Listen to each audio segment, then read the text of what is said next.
Mga higala, matud sa mga CFD nga si Kristo lagi daw ilang gisunod. Si Kristo gid daw ilang gisunod. Mo nang mahimuot ko. Karon kay si Kristo man kay gisunod yung mga CFD sa mga Catholic Filipinders o kamong mga RCC o kamong tanan nga mga Domingista. Karon kay si Kristo man kay gisunod.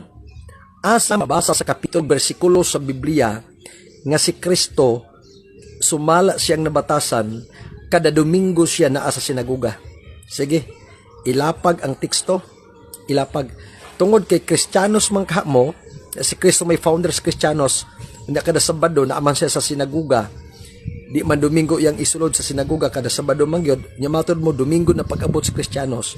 Asa mabasa sa kapitulo bersikulo sa Biblia nga si Kristo nga may founders Kristiyanos kada Domingo mo sulod sa sinagugag simbahan. Diin mo yung sundon. Sige, lapag. Kaya kung di mo kahataga na mga CFD na mutmut kimugtaman sa mga tao.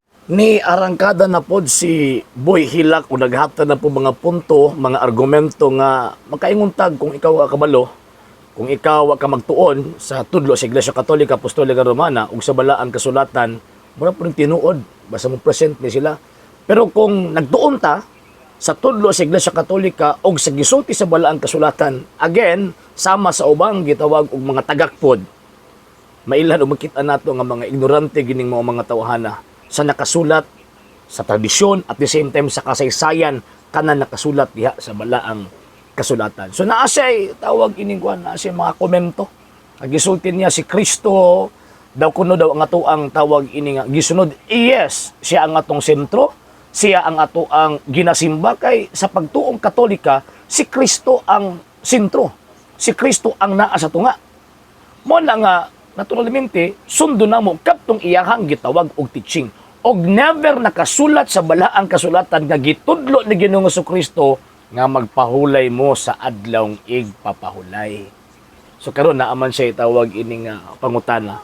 Kay ato aman nang gisunod si Ginoong Jesucristo nya si Ginoong Jesucristo nagsunod daw sa adlawng igpapahulay. Ya daw kuno nabatasan muadto siya sa adlawng igpapahulay.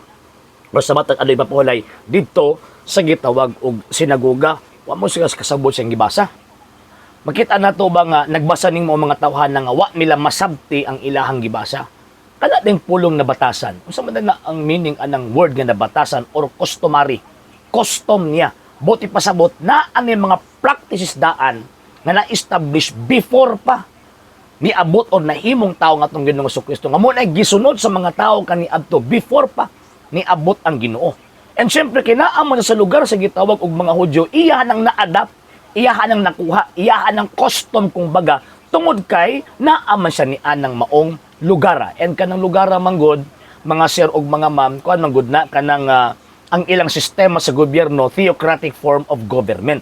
So buti pasabot ang ilang sistema sa ilang pagsimba, maupod sabna ang ilahang balaod. So mo nang kinahanglan sila musulod, kasi naguga sa ano ipapahulay as gitawag og customary or as custom nila nga naman kay again mauna ang na-establish nga practice according to their laws and at the same time according to their beliefs. So karon mosunod ba ang tawag ini mga Kristiyano ana?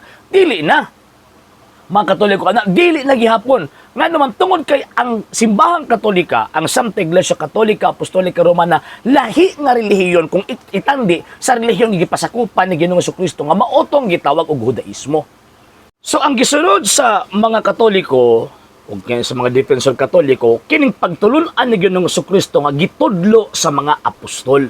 O ang gitudlo sa mga apostol, klaro man na nakasulat sa balaang kasulatan, every Sunday or matag Domingo, nagaabto, nagatigom sila. Kay at that time, wala pa man sila house of worship. Kay for the first 300 years, kuan pa man sila, tawag ining, usaman sila ka persecuted nga community. And at the same time, mga to sa sinaguga, dili aron adlaw ipapahulay, magpahulay sila. No, tudluan og i-convert nila ang mga Sabadista at the time. Kung pareha pa sila og faith concerning sa adlaw ipapahulay, dapat sana, wala kung nila i-convert ang mga Hudyo, pero anong ila pa mag-i-convert? Nagpasabot nga dili sila pareho og gitawag og pagtuo. So ang mga Katoliko, kay Kristiyano man, dili man mga Hudyo. So ang gisunod nga pagtulunan, ang pagtulunan ni Kristo, nga gitudlo sa mga apostol. O ang gitudlo sa mga apostol, St. Matthew chapter 28 verse 1 and 9, Acts of the Apostles chapter 20 verse 8, pagkahuman na Revelation chapter 1 verse 10, adlang Domingo.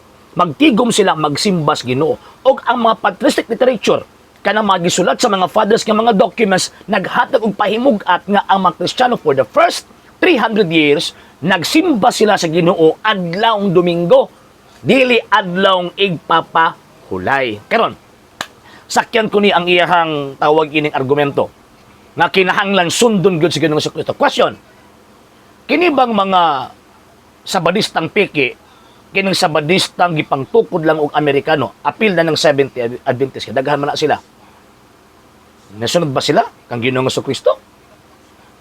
O na ako'y tawag ining pipila ka mga pangutana, tubagan ninyo niha. Maghulat ko sa inyong tawag ining tubag ani. Nisunod man ka mo kang Ginoong Kristo. Si Ginoong Kristo nagpahulay sa ano ipapahulay based sa teaching sa Judaismo. So buot ipasabot ang Kristo nagsunod siya tungod kay sakop siya sa Judaism. Kamo nganong naaman mo diya sa sektang tagak ug sulpot nagitukod og mga Amerikano? Wa mo nasunod kang Kristo.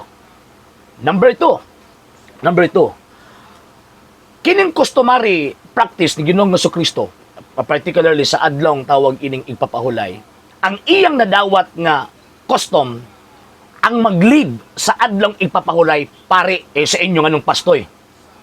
Sunod man ka nato ha, di sa tamo abante dito from Christ to the apostles. Diri sa ako kang Ginoong Kristo kanang inyong ginaduot. So nganong naaman mo din ha sa tawag ining mga pastoy nga diha sa balaang kasulatan pari man ang tawag ining gituuhan o mag-lead sa gitawag og ilang pag-ampo pagsimba sa adlong igpapahulay. Number 3, tubakan ninyo ni. Number 3, ang Judaismo wala magtuo, wala sila magtudlo nga si Ginoong Hesus mao nang Kristo. Mabitaw ilahang gipapatay, di ba? Kamo nganong tawag ining nito o mamo kang Ginoong Kristo, ila pa to man nagtuo. Di ba? Kay mo man na ang custom nga nadawat ni Ginoong Kristo. Mo na ang custom, mo na ang teaching nga nadawat ni Ginoong Kristo at the time. Kaya diha ko mahawid sa term nga customary according sa iyang nabatasan. And lastly, kanang giingon nga adlong igpapahulay na belong na siya sa one of the tawag ining laws nila, kanang 613 laws. Kaya actually, kung tanawang itong mga Hudyo, di lamang kinapulo ang kinahang tumanon. Kinahanglan tumano na ang 613 kagitawag og mga balaod. E nganong kanang inyo, pudyot-pudyot lang man. Pili-pili lang man ug sa inyo magustuhan. Adlaw ipapahulay og pagkaon, the rest anak wala na. Di ba nakasulat sa balaang kasulatan gitudlo ni St. James, ang giingon niya nga pag musupag gani ka o wa kay ka magdawat sa usa ka balaod, wa pud di mo gidawat ang tanan. Sa 613 laws nga ginasunod sa mga Hudyo, nganong duha ra man ang inyong paborito? Nganong kada ra man ang inyong ginunutan? Nganong wa man nyo gituman kadtong customs nga customary nga balaod nga gidawat ni Ginoong Kristo sa panahon nga moadto siya sa adlong ipapahulay? Tanaw na to big mo. Musalir ba ni inyong guwan? Musalir ba ni ang inyong tawag ining argumento? Ato ang kanon ha, ato ang nunutan ha. Di ta pwede mo gawas diha ta mo nunut.